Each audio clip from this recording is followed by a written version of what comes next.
I'm hot-blooded, check it and see. I got a bomb planted inside of me. Hello, Internet! Welcome to Tales to Showcase, where we're so desperate for answers that we question burning piles of ash. I'm your host, the Watcher of New Earth. Well guys, today we've got a little bit of everything. Batman, Marv Wolfman, and a villain that I'm willing to bet 98% of you had no idea existed.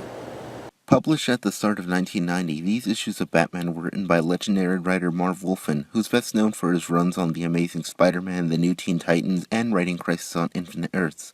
The art is done by the late Jim Aparo, known for his extensive work with DC Comics throughout the 60s and 70s. In this particular story arc, the Dark Knight is tracking down a master crime organizer in Gotham. We've got 2 issues to look at today, so let's get started. This is Batman number 443 and Batman number 444. The first issue begins with a group of joggers accidentally running into a group of thugs in an alley, all while the title proclaims the coming of the crime smith. Spoilers much? We're not supposed to know the villain's name, it's the big reveal at the end. Also, what's with the bat signal in the back? None of the thugs or joggers acknowledge it. Is it just there to remind the audience that, yes, they are indeed reading a Batman comic?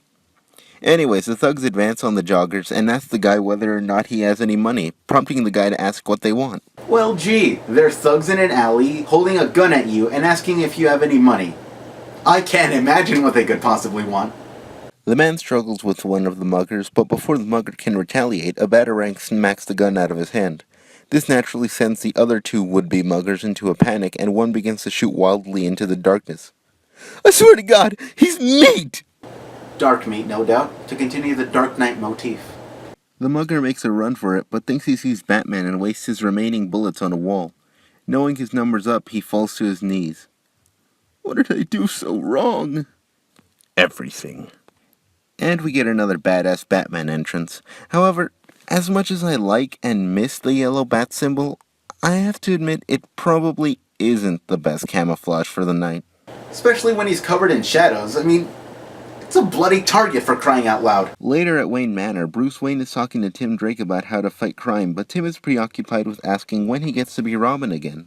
Tim Drake, the third Robin, had debuted a few months earlier and had become a recurring character in the Batman book, but had only first donned the Robin suit in the previous issue. Bruce and Tim's mentoring scenes, for how brief they are a highlight of the story. Once Alfred takes Tim back to school, Bruce decides to meditate. However, it's cut short by a scientist on TV who talks about considering the impact that scientists have on the world. Bruce, possibly being troubled by his recent, more violent actions as Batman, decides to call Lucius Fox, a head at Wayne Enterprises, to call the doctor tomorrow morning in the hopes of getting him in charge of public relations at Wayne Tech. After he hangs up, Fox's wife jokes that she thought Lucius was in charge, with him claiming that Bruce is just hard to figure out sometimes.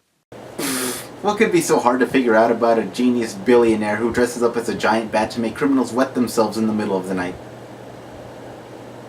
Speaking of criminals wetting their pants, Commissioner Gordon and a few other cops are inspecting a crime scene where it seems that a guy has spontaneously combusted. Batman overlooks from afar, but as the cops wrap up, he notices a quick flash of light and heads over there. That's funny.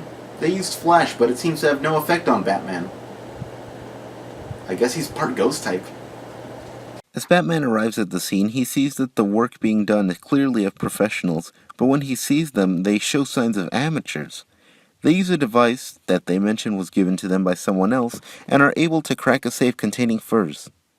Look at it, pal. At least 3 mil in furs. Call the boys and tell them to get the trucks here now. And they're staying right where they belong. Oh, this is embarrassing. I thought you were done, which is why I spoke, and, can you say the 3 mil in furs line again so my line doesn't sound all awkward and out of place? No? Oh, it's okay, forget about it. It's cool. I'm Batman.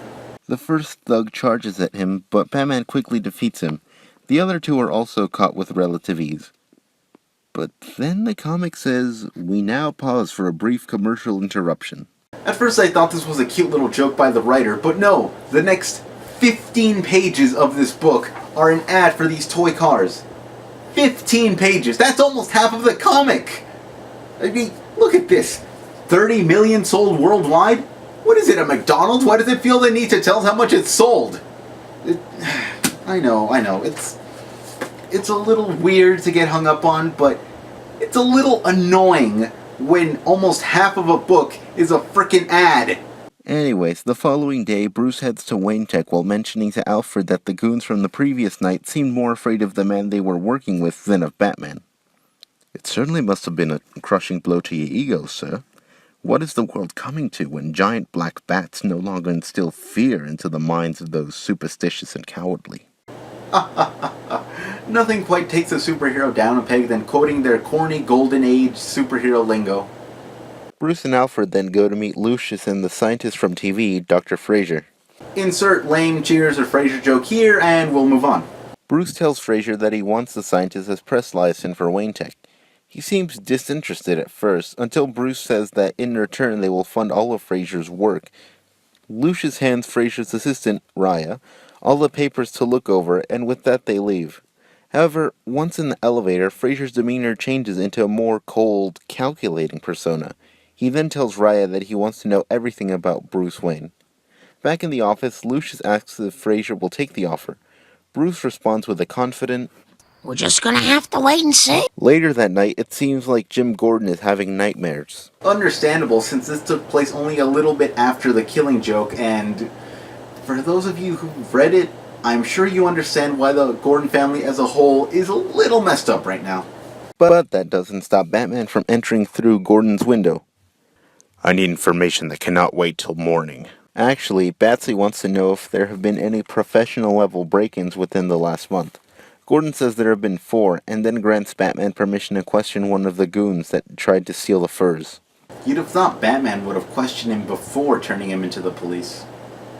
Meanwhile, one of the goons, named Monty, that was attempting to steal the furs has gone to the man that helped them break in. Going by the alias Crimesmith, it's revealed that he is the one orchestrating the professional-level-looking crimes. Duh.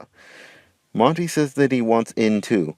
Crimesmith seems willing, but warns against mentioning anything about the plan, even Crimesmith's name. Monty agrees, but Crimesmith shoots something into the back of his neck. A guarantee against betrayal. One that is quite effective. If you do talk, you'll have to listen to the Batman 66 theme for a week straight.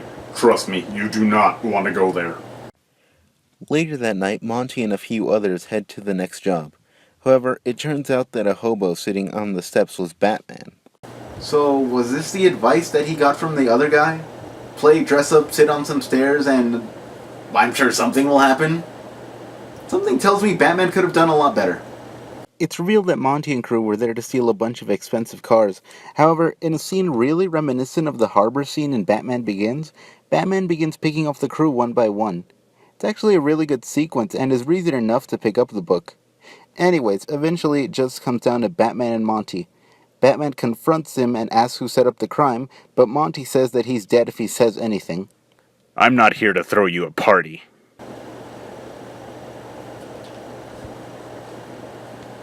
What? Monty decides to talk, but before he can even finish saying the name, he catches on fire, which naturally panics him. Oh no, I'm becoming the Human Torch! Batman, don't let them make a crappy movie out of me! Soon Monty is nothing but a pile of ash, but that doesn't stop Batsy from questioning him. Crimesmith, is that his name?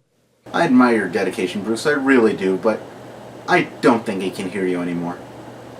Moving on to the next issue, it picks up exactly where the last left off, with Batman standing over the pile that used to be Monty. Naturally, the rest of the crooks aren't too happy about this. Good God in heaven, you killed him!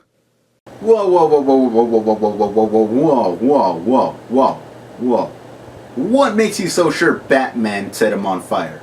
I've seen people have this exact same reaction after eating Taco Bell.